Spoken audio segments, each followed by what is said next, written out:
influencing popular culture, politics, and everything in between. The local station takes you ringside as we discuss the crazy world that is professional wrestling. This is Going Ringside with the local station. Hello there, and thank you for joining us on another big episode of Going Ringside. I'm your host, Scott Johnson, and this definitely is a big episode because we got a big old star right here. Check out who is with us this time around. Shawn Michaels is back on Going Ringside. The Heartbreak Kid is here. Why? Because WWE has a major event this weekend in Tampa for Memorial Day. Check out this lineup. I got my notes right now because there is a lot going on at the historic Yuengling Center in partnership with the Tampa Bay Sports Commission. This is what WWE has going on. Saturday night, this Saturday night's main event on the 24th. Then Battleground on the 25th. Monday Night Raw, Monday the 26th. And then rounding it out, NXT on Tuesday at the Yuengling Center. This is a big deal. I think it's the last time we saw John Cena in Tampa was December of 22. Am I reading that right? It's been a while. So this is a big deal. So Shawn is going to sit back and talk to us all about it. And being that we're talking about Shawn, I just want to do a quick update. In our neck of the woods, we're in Jacksonville, not far from Tampa. We had a small NXT show, one of their live events. Stop by, put it on the screen. If you're in our area out on the west side at the Armory on Normandy Boulevard, NXT stopped by. It was a small crowd, great event. If you're in Jacksonville, for our viewers locally, check these out. They're going to be back in town on July 25th. So much fun. You get right up with the stars. Check out where tickets are available. So I just had to put that on the show because they were in my neck of the woods just the other day. So I wanted to bring that to you. But let's get back to it right here. The Heartbreak Kid is here. Shawn Michaels, big weekend in Tampa. Right after Shawn, we're going to have friend of the show, Desiree Josen, join us to discuss how much she's in love with Shawn Michaels. She is his biggest fan in the world. She's with the Chutes and Ladders podcast. We'll break down Shawn's iconic career right after the interview. But let's get to it. Here is the Heartbreak Kid. Here is Shawn Michaels. Well, we're joined by the Heartbreak Kid himself, Shawn Michaels. Shawn, thank you for joining us on the show today. I appreciate you having me. Well, talk to me about huge weekend in Tampa from Saturday night's main event all the way through NXT on Tuesday. This is a big Memorial Day weekend for you guys. Absolutely. WWE takeover in Tampa. A huge weekend, as you stated. Starts with Saturday night's main event. Obviously, all the biggest stars from Raw and SmackDown going to be coming to Tampa and doing their thing. And then, of course, clearly my personal favorite, NXT Battleground, premium live event. Coming from the Yuengling Center, obviously a chance for our young men and women of the NXT roster to come out and show the world why they are absolutely going to be the Raw and superstars, Raw and SmackDown superstars of tomorrow and the future main eventers of WrestleMania, because they're going to come and show Tampa and the entire world what it is they're made of. And then, of course, we're going to follow that up with a Raw and obviously NXT television. My apologies. Well, I want to ask you about a lot of moving parts for you guys right now. TNA partnership you guys have over at NXT. You acquired AAA. A lot of talent are gone, like Dakota Kai. You've got a lot of moving parts. How are you guys at the company dealing with it right now? Look, the one thing about life here in the WWE is that we never slow down. There's always a lot of moving parts. I'm actually kind of flattered that it is something that we've been doing so well for so long, and NXT now is a part of that.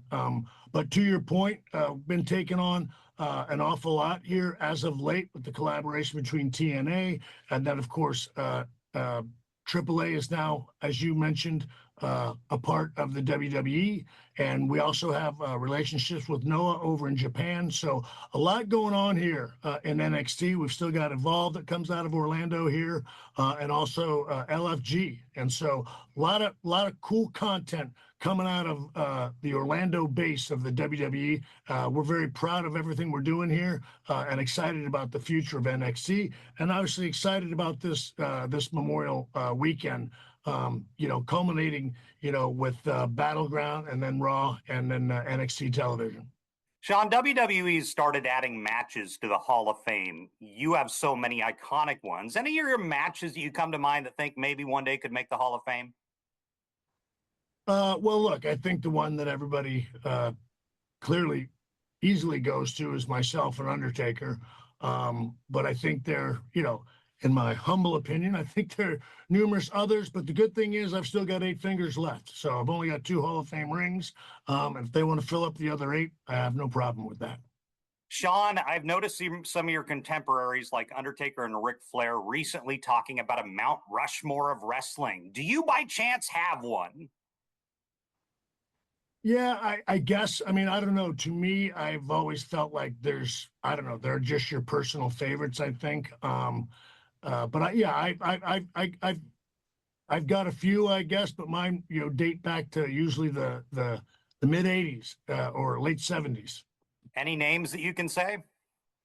Sure. Yeah, I always put Terry Funk in there. I usually put Harley Race in there, Ric Flair. And then that 4th one's always a little tough for me. It sort of, goes to Tully Blanchard because that's who I grew up with, or Wahoo McDaniels. And Stephanie McMahon has taken on a new role as interviewer, talk show host. What do you think of Steph's new role? Well, again, I don't know that much about the show, but had the opportunity to be on it briefly, I think, when we were talking about Rhea Ripley's rise. And so, look, I'll say this: Steph's always been an incredibly unbelievable human being, but I think we were all surprised about how well of an interviewer she's become. But again, she's very interested in people, and I think that's one of the things that makes her so talented. I think, like everything, she puts her hands to, she's going to be successful at it, I'm sure. Final question: have Stephanie and your wife gotten over the kiss between you and Hunter at the Hall of Fame yet? Believe they have, at least they're faking it like they have, they've been doing for the last 20 plus years. Shawn Michaels, you're a busy man. Thank you for joining us again on the show today. You got it. My pleasure. So I was so excited to sit down with Shawn and talk to him that I decided to maybe bring in his biggest fan of all time, very possibly Desiree Joseph with the Chutes and Ladders podcast. Desiree, thank you for being here again. Thank you for having me. I knew you didn't want to miss this one.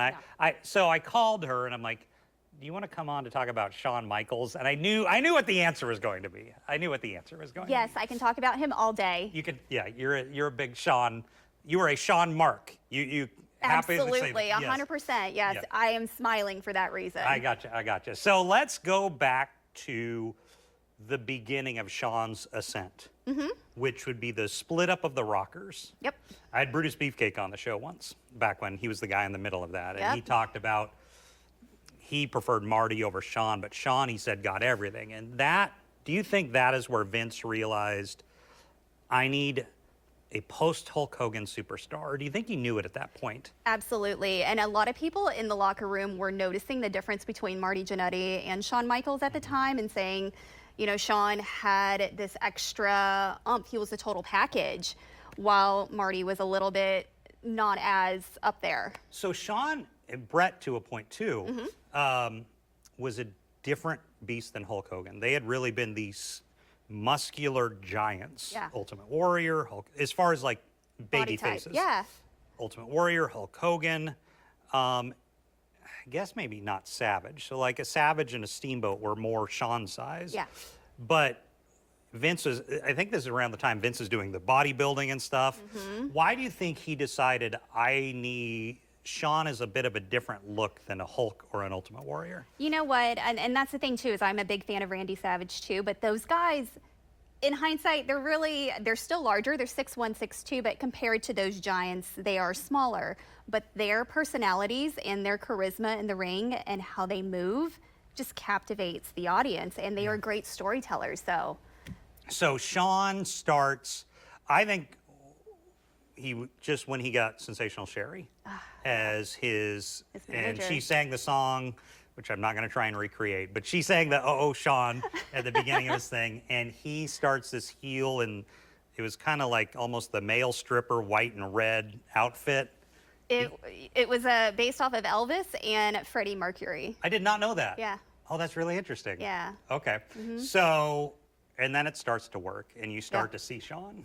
And he turns into this completely different persona than he was with the Rockers. And that's who I fell in love with. He was just a superstar.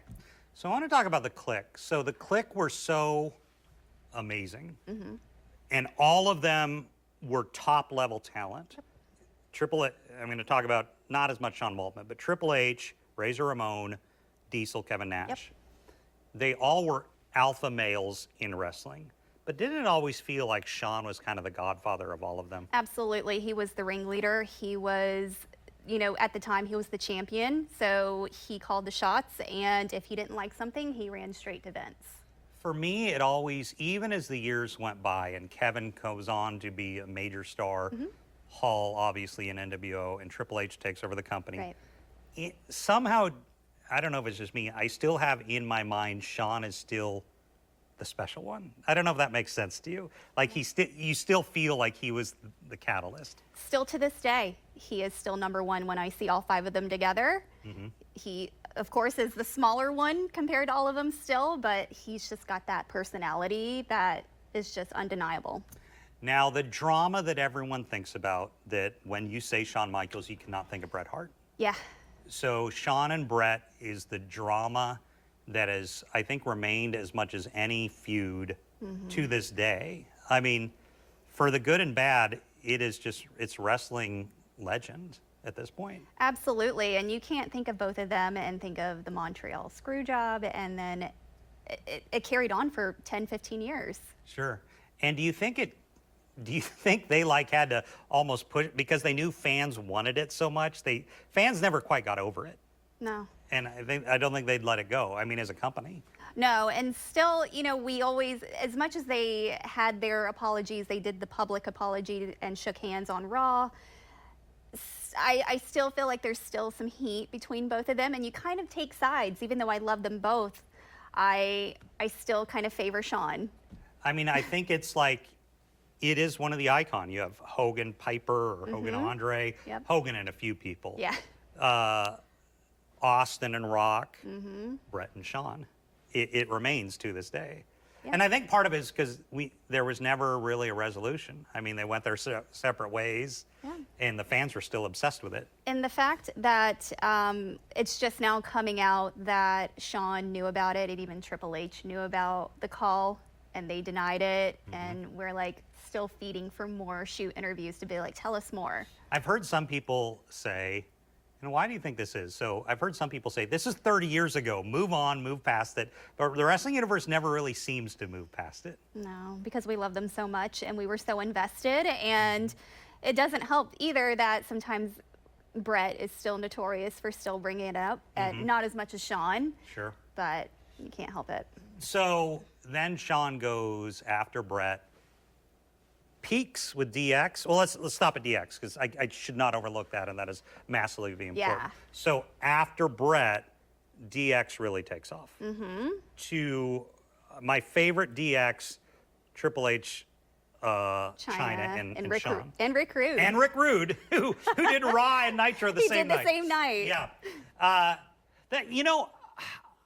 The fact that Rude left always weirded me out, because you had so much 90s, I don't know, controversy with the man who represented that in the 1980s. He kind of fit it. It was just interesting. I loved him. He just was so cocky, and I thought he was perfect to go hand in hand with Shawn. I need to do a Rick Rude show at some point. We need to get you back on Rick Him. Rude. If I go down a Rick Rude tangent, we'll be stuck. So we'll talk about Rick Rude later. But then he goes in, him and Bret both put over Austin. Yeah. So when Shawn feuds with Austin, right after that Shawn leaves, was it Shawn's job to put Steve over at that point, do you think? Or I don't know, because they had Tyson, and that was peak WWF ever. Absolutely, especially when he was the ref, and that's when he won the title. I actually watched a documentary today on it, and Shawn even said, he was like, I did what I could to put him over, even though he really didn't need it. It was just his extra. And I've always wondered, Bret and Shawn always had who's the top dog. Yeah. Steve, frankly, surpassed both of them. Absolutely. And they neither really seemed to mind it. That always weirded me out, that they feuded so much with each other, but when Steve passes them, they both seem to like Steve. I don't blame them because I love Steve Austin too, but I think it's just both of their egos, and they went head to head with each other in the mid-90s, and it was a controversy of, you know, Brett being so by the book and the good guy, and then Shawn was like, I'm going to do whatever I can to get over. So that then Shawn loses his smile. I don't quite remember when the lose his smile happens, but it's right in that area. Yeah. He loses his smile and he goes away. Yeah. He goes away when WWF goes to his absolute peak with Rock and Austin. And Shawn is gone. Yeah. And then comes back, I want to say early 2000s, roughly, as 2002. As a born-again Shawn Michaels, Yes. literally and figuratively, changes his life and his personal life, Yep. and then comes back as a much more stable employee. Yeah. And as the Austin Rock is ending, Shawn comes in. Yep. And I think really reinvents his career. Absolutely. And that is something that it's amazing, the fact that he has two separate careers, where he was not so great in the locker room and didn't have the best reputation, and then comes back years later, a completely different man and then had another 10-year career. I do want to point out, I recently watched through all the Attitude Era. I forget how much, even during that time, Shawn would show up. Yeah. He'd be a commissioner, Yep. he'd do all this stuff. So, I mean, he was still kind of around, and there's even a clip of him, which I'm going to try and ask him about, hopefully I did by the time this airs, where he became a TV reporter for a Yes. short time in San Antonio, which I can relate He to. covered sports. He covered yes. sports. Was that weird to you to watch Shawn Michaels at the local TV station? I would think that would be the strangest thing, to be like, I see you every Monday night, and then here you are covering baseball. So It was really odd. So Shawn comes back, and his feuds are legendary. Hulk Hogan, Taker, Kurt Angle, I'm pretty sure, and then on and on and on till retirement. yeah. What do you say about his second half of his career, his second act upon return? I really enjoyed it because it was a breath of fresh air, because you could tell he was healed and he was taking his time and really enjoying himself with the crowd. His first big match back was with Triple H, his best friend, and we were just thankful as fans to see him another 10 years, and still to this day, I'm happy to have him. He's almost now a businessman running NXT. Yeah. He's kind of been in that position for quite a while now. I asked him about it the first time I ever sat down with him. He's like, look, that was a character back then. And he described himself as middle management. I tried to put him over as like the boss, the man in charge. He views himself, I think, as middle management. Yeah. But I don't think if you're a Shawn Michaels, Rock, Triple H, it's kind of different. You're not really middle management. You're the face of the company. And that's what I love about him. He is so humble, and even the people that work with him, they're like, he wants to stay out of the spotlight. He wants to put other people over. He just wants to go in and do his job. And I'm like, he is Shawn Michaels. He needs to be put on a pedestal. He was one of the ones that I think Vince early toyed with mainstreaming, and I think his demons got in the way of that. I want to say I saw him on Baywatch. I think he did a few 90s sitcoms maybe, but it didn't work. I'm assuming maybe some of his, well, first off, WWF not been totally mainstreamed like it was with Rock at that point. Yeah. But Shawn was kind of, and Brett too, they kind of were Vince toying with that in the 90s, would you say? Yeah, and that was before they started going into Hollywood, because the only other one was Hulk Hogan. Yeah. Yeah. Were you surprised he never went to WCW? There's been that talk of that because his friends went down south, as they talk, but he remained loyal. Absolutely. You know, he's just like Taker. He's a company guy, even though he didn't really follow the rules back then. He was very loyal to Vince. So, I mean, he had his way. And that's the thing, too, is they could have gotten rid of him so many times, and they took him back. What do you think of how he's doing with NXT today, right now? I absolutely love what he's doing. I think he is the perfect person to be handling the new generation, just because he's got the experience, and then he can even teach them how to not make those same mistakes that he made.